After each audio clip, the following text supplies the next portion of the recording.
So item 8, access to energy in developing countries.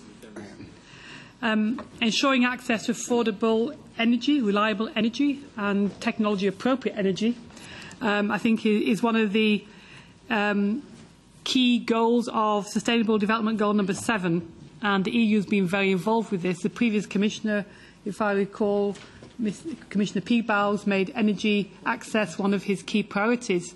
And in many EU programmes, as our oral question, you've seen our oral question there, a lot of our EU programming does contain issues of access to energy. I think Norbert Neuser had a special interest in this as well in the previous Parliament, did a report on this issue. And so the coordinators agreed that we should do an oral question to the Commission to ask what's happening on access to energy now, because there's no point in having, on energy policy in particular, a kind of priority for 3 or 4 years and then it being forgotten about because new priorities come along, because energy access is something you need to keep investing in. So, but before we adopt our oral question, which will be in our next meeting, we thought it might be useful to listen to an expert on energy, access to energy. And therefore, we've invited a guest speaker, Molly Hurley-Dépret from Smart Villages.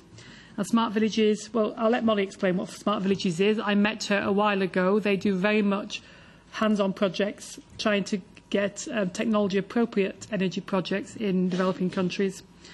And I'm going to ask her to share her experience. And then we've got here people from the European Commission as well, and they'll be able to tell us what's happening in the Commission. So without further ado, Molly, over to you. Thank you very much for welcoming me here today. So first of all, I would like to thank everyone for being here today to speak about energy access and the opportunities and challenges in meeting Goal 7 of the Sustainable Development Goals. Smart Villages is a 3-year initiative. Oops, sorry, the wrong one. Smart Villages is a 3-year initiative that posits that rural, remote, last-mile villages can be great places to live with internet access, healthcare, education, job opportunities for men and women, and sustainable livelihoods. Like many in the Development Committee and in the European Commission, we also see energy as an enabler for development, underlying most of the SDGs. We see smart villages as an analog to the much-discussed smart cities. We know that there is a massive shift in migration from rural to urban areas. But what if villages could offer more opportunities?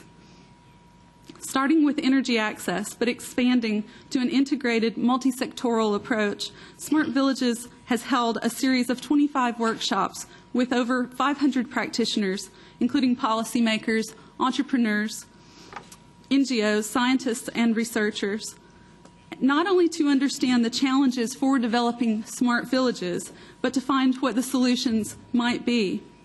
We're working closely with national and regional science academies as well, including the European Academy's Science Advisory Council. We are funded by 2 charitable trusts in Cambridge, UK, and also in the US.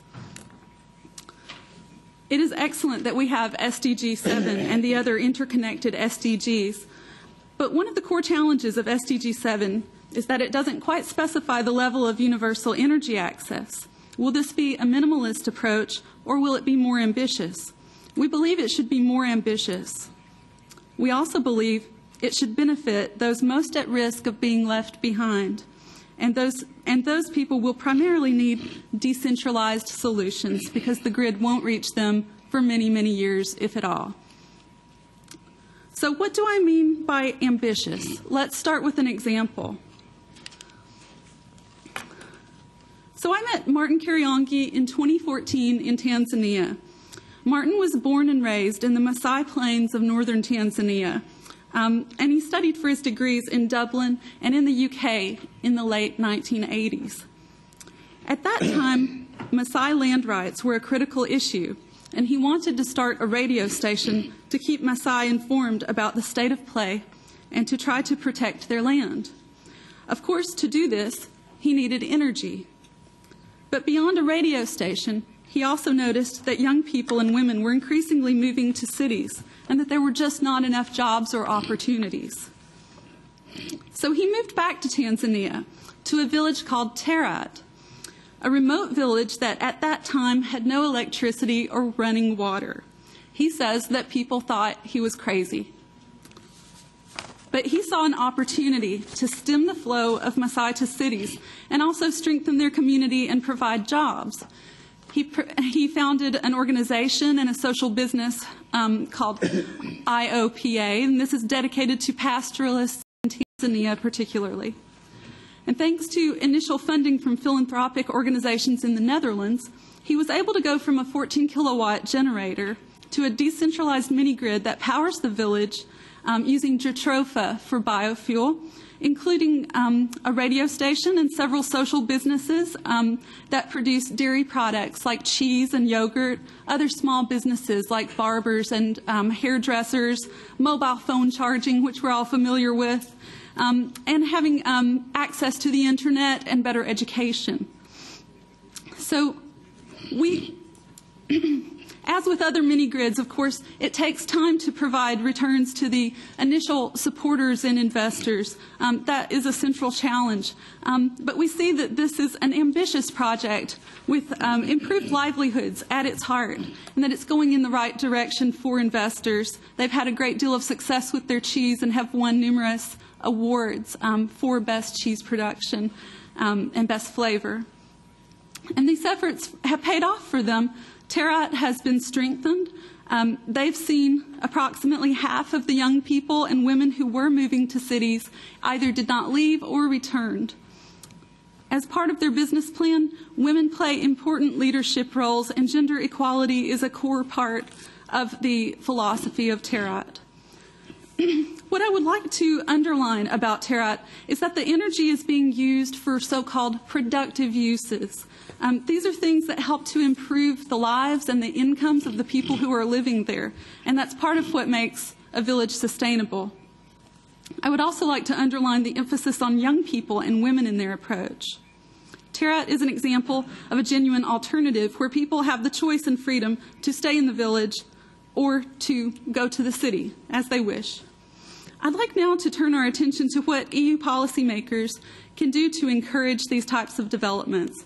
And I just wanted to recognize quickly some of the great work that is being done by their companies, their social businesses, their organizations. This is just a small sampling of some of those that are out there. And I just wanted to give a little mention of them, even if I can't go into depth, and they're all quite different. But of course, maybe in the discussion we can take that up. So I'm sure you're aware of many of these companies and organizations working in this off-grid space, whether they're working with solar lanterns and mobile charging, maybe with solar home systems, clean cook stoves, or companies that are also, and sometimes the same company, also looking at mini-grid community-level solutions or other tools like solar dryers, solar pumps, and solar milling. And of course, we have to mention mini hydro because it's not just that, and wind as well. We recognize the ways in which the European Commission and initiatives from member states have contributed to this work, whether through traditional development funding or more creative approaches such as loan guarantees and providing partial funding to help leverage partial investment. Just to give one example of something that is getting off the ground, I did want to note Electrify, which is taking an approach that can lead to the productive use of energy. And that's the kind of direction that we'd like to see things going in. It's a little bit more ambitious, and I think it's the kind of thing that probably Commissioner P. Boggs had in mind when he was noting that. And of course, we must recognize that it has not been an easy path for donors, and projects have not always been successful, but that's not always a bad thing. We can learn from our failures. But rather than dwell on that, I'd like to point to some elements that can help ensure that energy access leads to sustainable development. We must ensure that the energy is at a level sufficient to power these productive uses. And increase incomes. Getting to this level of energy is the game changer for last mile communities. Of course, we need to address the financing challenges for entrepreneurs in this field. As you know, a lot of upfront working capital is required for more ambitious community level energy projects. And those who are just getting started in the energy space rely a lot on equity and debt financing as they cannot secure bank loans. But we need to get banks more involved in this process, and specifically local banks in the areas where the entrepreneurs are already working. We've heard from many people that there's still a great deal of capacity building to be done within local private lending institutions. Many simply do not understand the off-grid energy sector to the point where they can adequately assess whether a business model is viable or not. We also want to emphasize that still more creative approaches to financing will be needed, and that there need to be ways to ensure that European funding managed by intermediaries is reaching the smaller projects that reach the poorest, most remote areas, since many of these funds still go via banks. We're aware that in East Africa, one of the most developed markets for solar home systems, for example, the next step will probably be local financing for companies that started in that region with equity. But this is still not yet the case there or in most areas. And we're also aware, as always, that transaction costs are always a concern. The administration of many small projects is too costly for donors. We would recommend finding different approaches to working with intermediaries and how they can distribute funds, and perhaps not only working with banks. One entrepreneur that I know who works quite a lot on off-grid energy for agricultural processing, which is really crucial. He recently mentioned the idea of traditional donor, recently mentioned the idea of collaborating more closely with angel investors. A consistent theme that we found is that those investing in this space have a double bottom line and want to change the world in addition to making a profit. And that really is the crucial part here. In governments, we've also seen the need to build capacity and to improve understanding about the benefits of encouraging energy entrepreneurs, for example. Entrepreneurship is not always encouraged or supported by national governments. We need to find ways to change this, since we are all aware that the last mile simply will not be reached without the private sector's involvement. We need more incubators and advice and mentorship. At the policy level, we also need to see subsidies for fossil fuels, and that could be a game changer for renewable energy. For the communities in the last mile, several other areas must be addressed. So we're talking here at kind of two levels of entrepreneurship. One, kind of these energy entrepreneurs who are out there bringing this technology to the villages. But within the villages, there are a lot of people who already have small businesses, and their businesses could get a great boost from having access to energy. And that's the kind of thing that we want to see, and new businesses can be developed. So what we want to see there is, one, I mean, you've got to have, with any technology, community ownership, involvement, and trust. For bottom-up initiatives, they simply will not work or be sustainable if that is not part of it.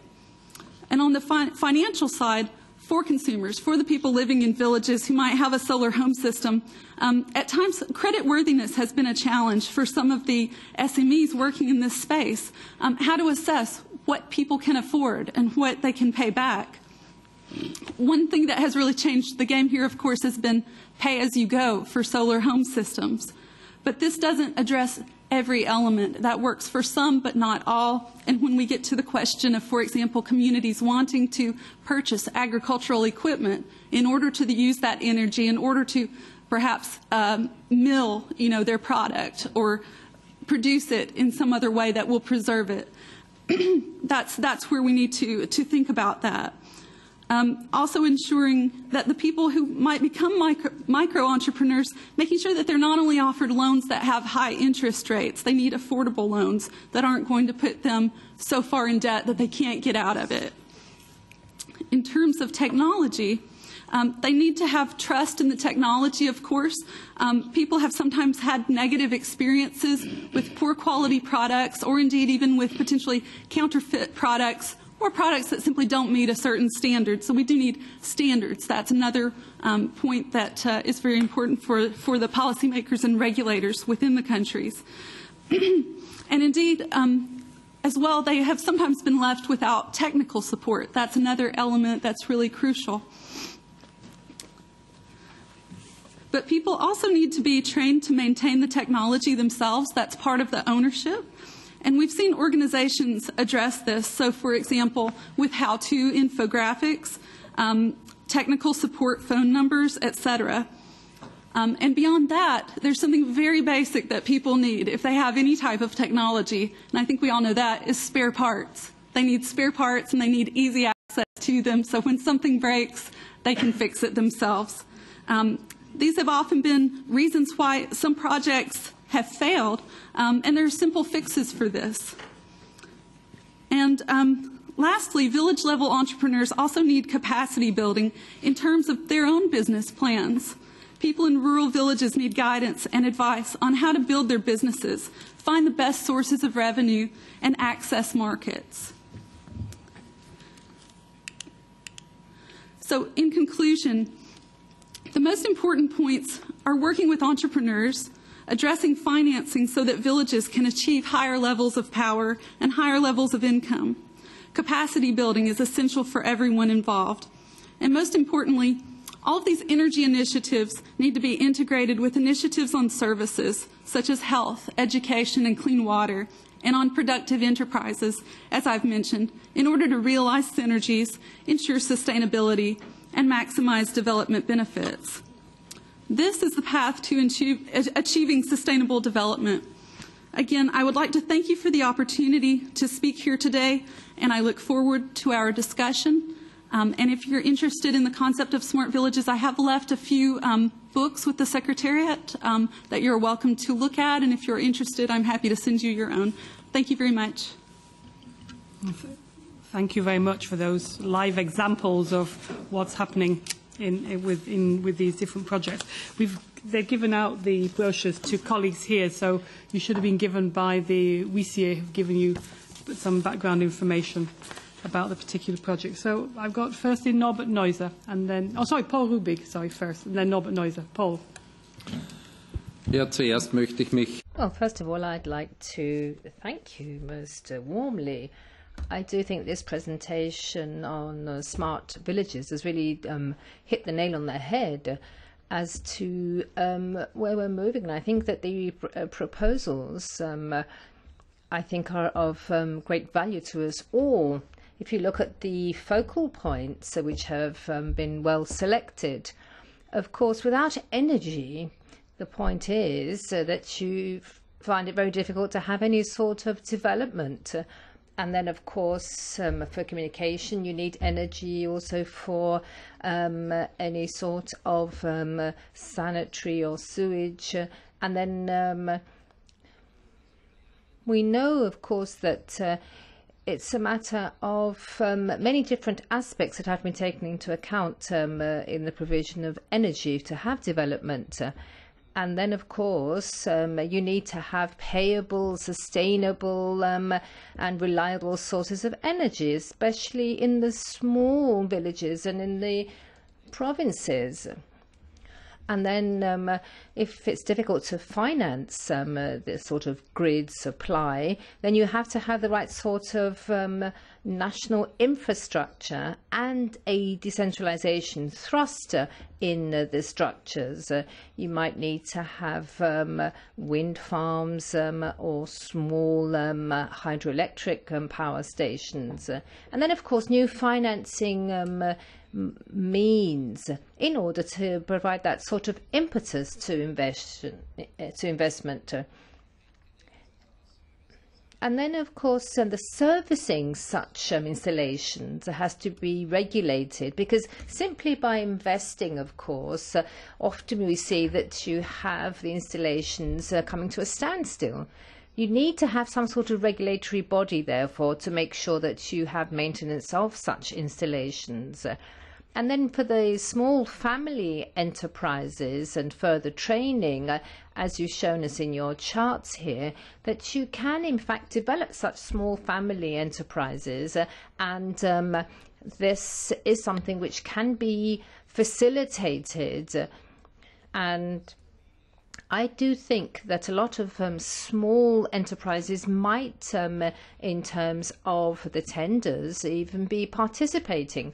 You see, in the cities, good work is often done, but you need to refocus here. It's the smaller structures that have to be promoted, to have small family enterprises working together, to have self-employed people also involved, people who are, in other words, ready to have some sort of retraining, vocational training, and to have this continuous training in their professions, and then to perhaps seek out international partners, might be universities or other bodies that might help in the sense of servicing these installations in the long run. I think these are the most salient points, and I can only but congratulate you for having mentioned all of these various points. Thank you.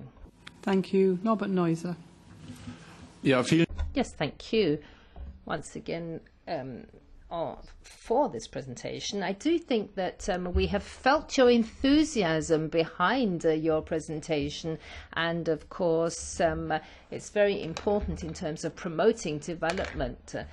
In 2012, we had a report in the Parliament which talks about access to energy in the developing countries, and that was a report that was voted on in Parliament, concentrating basically our policies on small and regional and renewable energy resources.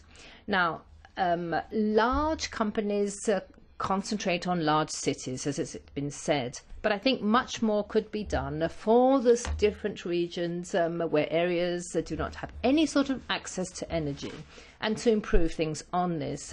So I think that an appropriate policy on this would be to have perhaps try and stop too great an urbanization. Your capitals are really getting too large. Or about Lagos, Kinshasa or other cities just becoming so large that people are rushing as a rural exodus to the cities to improve their lives. But we think that with energy supply elsewhere, we could actually call a halt to this urbanization thrust.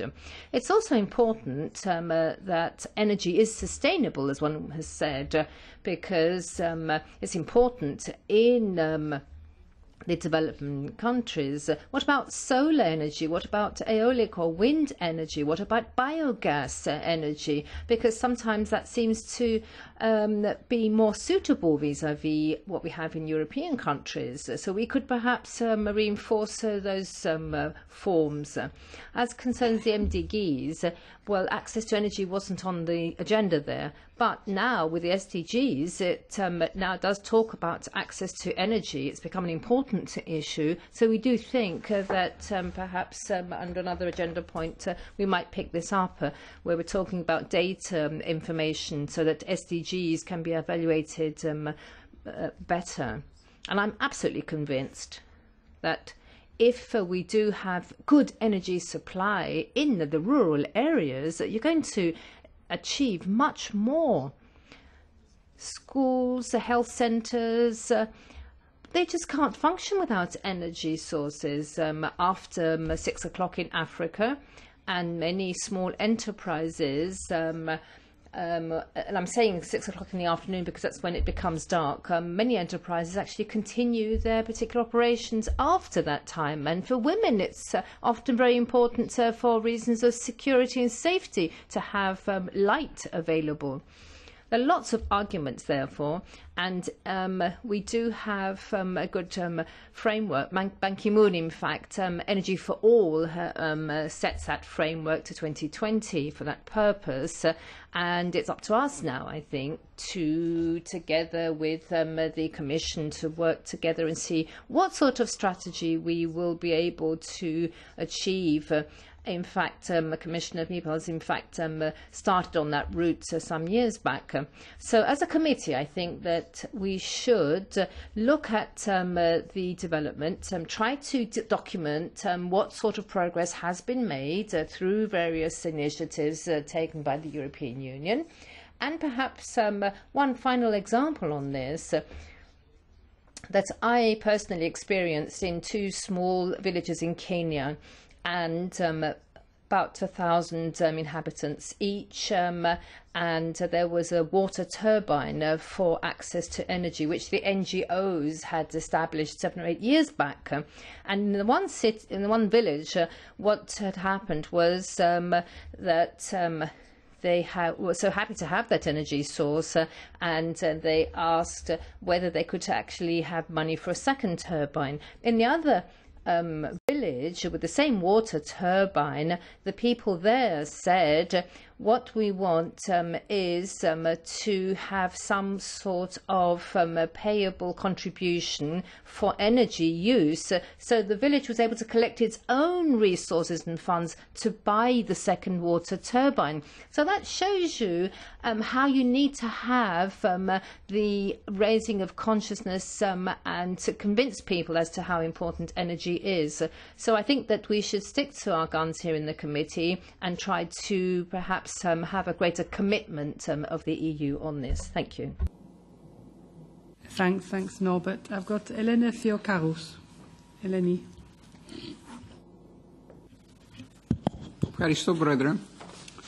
Thank you, Madam Chair.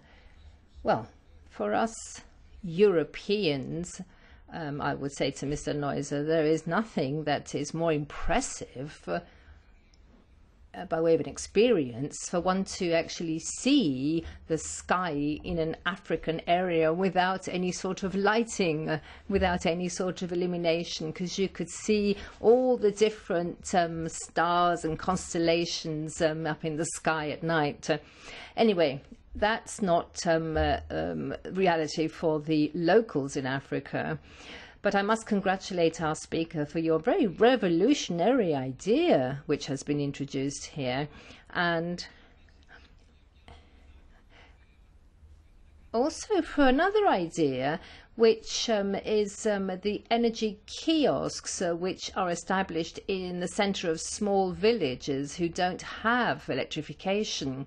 And recently I've been working on a pilot program in Rwanda to construct these small electric power stations using solar energy, and then the transformation not into electrical power but to heat by using graphite and reflectors, which means that the systems can work 24 hours a day and not just when you have sunlight available.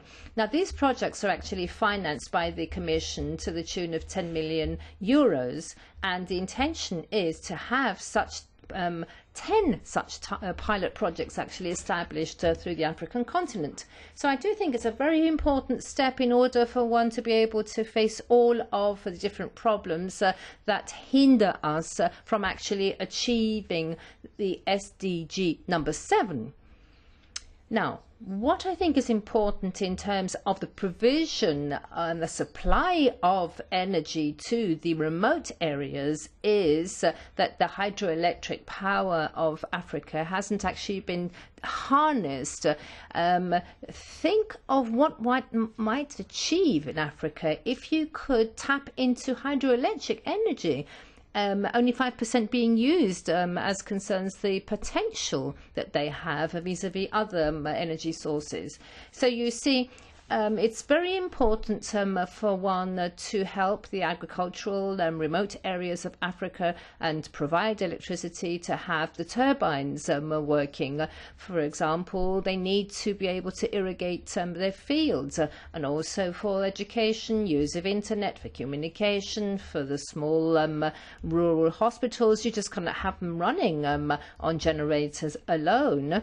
And often you see electrical supply in fact cut off because the generator fails, and then the doctors have to try and deal with situations like that. So all of these countries, and here I want to come back to my insistence that central governments are corrupt and they impede the development of the regions.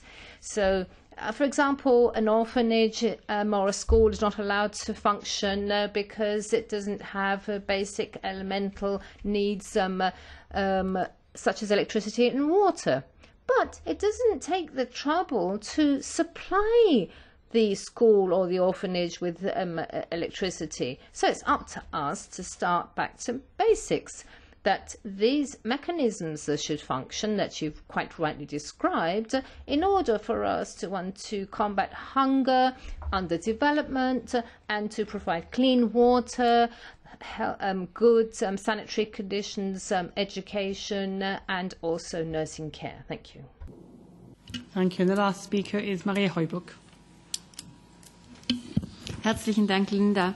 Ja, well, thank you very much. Yes, well, thank you so much for this excellent presentation. And I think with the smart villages, you're saying here exactly what should be done in African rural areas, which is a decentralized network and grid, which is independent from the national supply. Now, I do think that in terms of energy in rural areas, previous speakers have already said what needs to be said on that. It is quintessential to have that and to make sure that people do have access to energy. You see, in the Parliament, we're going to, in fact, vote on a report. The draft is already available. I do think this is going to constitute a very good basis, but if we want to go beyond that and talk about small structured energy, I think that really it ought to be reflected more faithfully in the report, because it says something which is sustainable, reliable, etc., etc. But I don't think it's specific enough. I think that we ought to put into the draft that whether we want solar, photovoltaic, aeolic, or whatever, I think that we ought to be more specific and say so. And if you're talking about water energy or biomass energy, then we ought to mention it. I mean, we know, of course, the stories of people who have, in fact, been persecuted within their own countries. We've heard of these stories, but I think that we need now to... Well, may I just remind you, in the year 2000, we had a report in Parliament on dams and development and a new framework for decision-making. But this means, of course, that we know what the subject matter is, but we ought to really be looking at things on a small scale. And we ought to look at projects not only from the financial, but also the ecological and the social viewpoint as well. And this is something which is quite a serious issue. We ought to take a serious approach, therefore, to it. We know about farmers who are starving because they have biomass cultivation for export purposes only and can't actually feed themselves. So you're not doing them a good turn there. And I do think that you ought to have renewable energy, but you ought to write in the sustainable elements into that provision as well. So I do think that burning wood is also an issue in Africa. That's a sort of informal sector's energy provision, but there are a lot of climatic problems created. And if you want to impede that, we're going to have to put something else on the table, and which will help agricultural and rural development. So to structure things on a small scale so that people won't have to burn wood anymore. And then another problem in talking about mixed financing, if you have investors, well, it's quite clear that money has to be earned as well. And then when that happens, it's usually something which is to the detriment of small projects. You see, everything going off into large-scale projects, but that goes contrary to what has been said in your presentation today. The smaller projects is what you want to promote. We want the money to go into the smaller projects. So we ought to put that into the report and say so quite clearly. And then to have all-round access to energy. We ought to try and move to small, decentralized solutions which are not dependent on the national grid, and no nuclear, neither directly or indirectly energy. I think we ought to be saying this very clear in the reports, which will provide a very solid basis as to what we want to do in this particular sector. Thank you. Okay, thank you. We've got the European Commission here as well, who I think I've got Mr. Felice Zaccheo, who's going to say something. You had a lot of questions there, a lot of emphasis on smaller projects. Maybe a brief update now on what the Commission is doing. And maybe a question from me. I know the Commission kind of supports through DG Clim a kind of network of cities involved in energy. Is there anything for villages? So, okay, yeah. Thank you very much, Madam Chair. It has been very interesting to listen to Molly. That's, I promise, I didn't talk before, I didn't even know, so when she mentioned electrify, I think this is only the last example of the vast work that the European Commission has been doing in sustainable energy and in access. You mentioned, Madam Chair, that Commissioner Piebalgs' commitment, where we had the agenda for change, where we put energy as one of the top priorities for sustainable growth and job creation. The European Commission was among the first to be part of the Sustainable Energy for All initiative, with a commitment to support in providing universal access to the population by 2030. And I think with the current Commission putting access, renewable and fight against climate change on the top priority of the agenda, we are continuing to that. I think we heard about, let's say, initiatives that are needed for, let's say, the off-grid, for the villages, for the let's say, the situation at local level.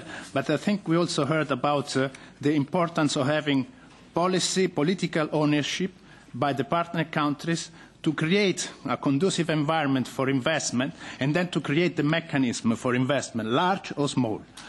Large, we have the investment that have been done through the blending facilities. We had, since 2007 up to 2015, we had, let's say, a lot of projects, a number of projects, 112 energy projects that were financed with a lot of results. Lately, early this year, we have put in place the initiatives Electrify. That is really aiming at small private investor. And we had, for your information, a first invitation at the beginning of the year to submit proposal. We had an amazing result. We had something like 290 proposals that we received from small enterprise at local level. That's, let's say, we aim to analyze and possibly support in the future. For your information, Electrify is a success not only because it's an European Union initiative, but we also attracted other partners like USAID Power Africa that provided $10 million to the Electrify initially, directly to the European Union. But in order to have this investment, we need to create a conducive environment. So we need the reforms, we need the policy reform at all levels to avoid corruption, to create a better environment, and this is why we have put in place a technical assistance facility program that is in the whole world, where we have we can, let's say, send short-term, at a very short notice, experts to help governments, to help partners, to help let's say, the people on the ground to develop, let's say, capacity building, policy reform, policy advice, identification of projects. But it's more important, I think, is the policy ownership, as I said at the beginning. And this is, you mentioned at the beginning that we have selected, we have 30 countries where we have energy as a focal sector. Most of them are in sub-Saharan Africa. And this is through this dialogue and through, let's say, we have signed with a number of countries, 19 countries, a joint declaration on enhanced cooperation on energy, where we want to really create and put the governments of our partner countries in the center of the attention, because without the reforms, without the policy, without the role that governments have to play in order to make the reforms, we will not be able.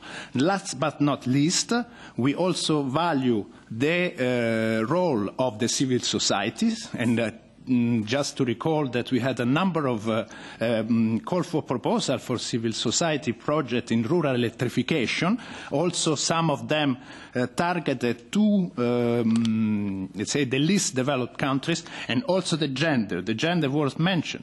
For your information, we are, let's say, putting in place a gender window in Electrify, exactly to support women to build and to strengthen their capacity, the entrepreneurship capacity, to strengthen, let's say, to support them when they have projects that are mature to be financed, and we have to, let's say, we are basically, I think,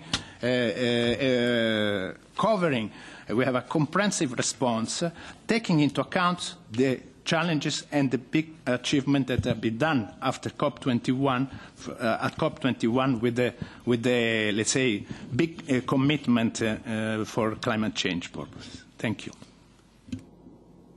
Yes, thank you very much for giving us an update on the Commission's work. And back to Molly Hurley-Dépret. Molly. Thank you very much. There's so much in all of your comments that I would like to respond to, and perhaps we can take it up afterwards in a bit more detail. Something I wanted to go back to real quick, because I think absolutely all of your points are valid. They're very interesting. And we must continue a focus, especially, I can't emphasize this enough, is that, grid access will not arrive to most of these communities for a very long time. There are ways to make it grid accessible when that access, if that access does arrive. That's dependent on what happens in each country. So it's not an either or always, but starting with the decentralized solution, that's absolutely the place to start if we're talking about remote rural communities. I wanted to go back very quickly to just one point, and just on biogas. I did want to pick that up, because that is a very interesting way, since so many communities that we're talking about rely on agriculture. This is a really interesting and very sustainable way for them to use the waste from the farms, whether that's the waste from the post-harvesting or whether that's from animals. And that's a very nice way to kind of have a circular connection. So if it is an agricultural community, as many of them are, of course, we should also think about fishing communities, for example. That's another very relevant area. And in that case, the need is more so for the preservation of their catch. And for the, I think in all of these, we must think as well for those producers, for those people who are living in these villages and who are producing these various commodities, having a way for them to preserve them, having a way for them to take them to the market at the right moment so that they get the best price for what they've spent their hard days laboring for. So I think I will perhaps close there for my comments, and thank you very much. Okay, thank you. I think you saw from the response of colleagues here how much they appreciated the work that you're doing, and look forward to working with you. You've got the contact now on the information which has been sent out to take up more detailed comments. Oh, it's there. You've got contact details there, email address. So can we thank Molly for coming here today, giving us an excellent presentation. Thank you very much. Thank you very much. And we're now going to move to the... Oh, sorry, I should say, yes, we have an oral question and we have a draft resolution. The deadline for amendments for both is this Friday, 14th of October at noon. Can I ask colleagues, I think there's a big consensus here about what needs to happen. So maybe groups could work together so that the messages of the resolution are clear. We don't have lots of amendments which repeat and which pick out words, but we have 9 or 10 clear recommendations to the Commission. We hear the Commission is open to this. They want to work on these issues. So I think if we can have work together to get, well, we can see what amendments, but before we vote, certainly to make sure we make compromises, to make sure we have a clear message for the Commission and not a long text where the message is lost in it. So thank you very much, colleagues. And we're going to change the platform now and move to item 9. Thank you. Okay, thank you very much.